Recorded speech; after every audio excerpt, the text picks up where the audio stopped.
Les partis politiques se sont construits en Éthiopie sur des bases ethniques. Est-ce que vous pensez qu'il est temps que des nouveaux partis politiques émergent qui laissent de côté cette question de l'ethnicité? Encore une fois, ce n'est pas à moi de le dire.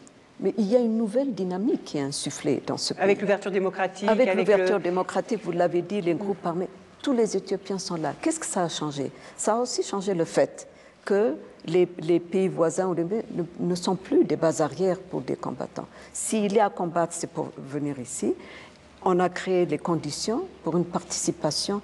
Il n'y a pas de groupe armé dans les démocraties avancées. On aspire à arriver à ce stade-là. Mais l'un des défis majeurs, c'est la démilitarisation aussi de ces groupes armés. Mais on est en train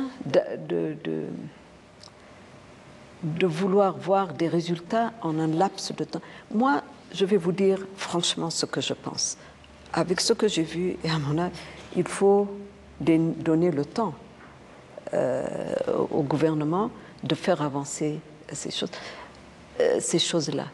Ceci vient du fait que dans toutes les crises que j'ai vues, on traite les symptômes mais pas les causes profondes. Je le répète. On n'a pas le temps d'aller vers les causes profondes. Qu'est-ce que vous voulez dire? J'ai la fièvre aujourd'hui, vous me donnez des médicaments, ça peut apaiser, mais donnez-nous des exemples de ces causes, alors. Je peux vous dire que moi, j'étais en Centrafrique. J'étais représentante spéciale du secrétaire général.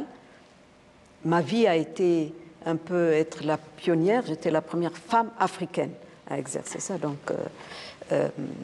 à part le succès, l'échec n'était pas une option. Je dirigeais, il y a eu 3 missions de maintien de la paix. La 3e a quitté, peut-être la 4e, je ne me souviens plus, mais on m'a dit d'aller diriger une mission politique qui avait vocation à se retirer progressivement, et ça voulait dire que les institutions étaient en place et que le gouvernement pouvait fonctionner. On a une force de maintien de la paix. On est revenu en arrière.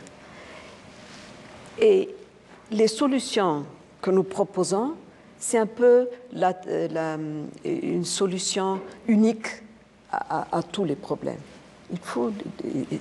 Chaque situation a ses spécificités. Mais quand on aurait des causes, Madame les causes, il faut pour l'Éthiopie, elles sont... Il faut s'atteler aux causes. On peut s'asseoir et quelles sont-elles, ces causes? Le gouvernement les discute. On est en train de voir... Parce qu'on ne peut pas ouvrir un chapitre et discuter des causes profondes de l'Éthiopie.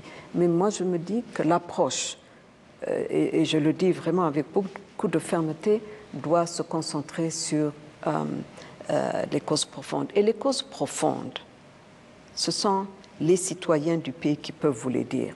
En Centrafrique, ma cuisinière me racontait beaucoup plus de choses que je n'avais par le canal des Nations Unies ou des missions diplomatiques. Il faut donner la possibilité aux gens du pays de définir, et c'est ce que nous voulons faire, c'est ce que nous sommes en train de faire, et que l'apport et l'appui viennent nous conforter dans nos priorités.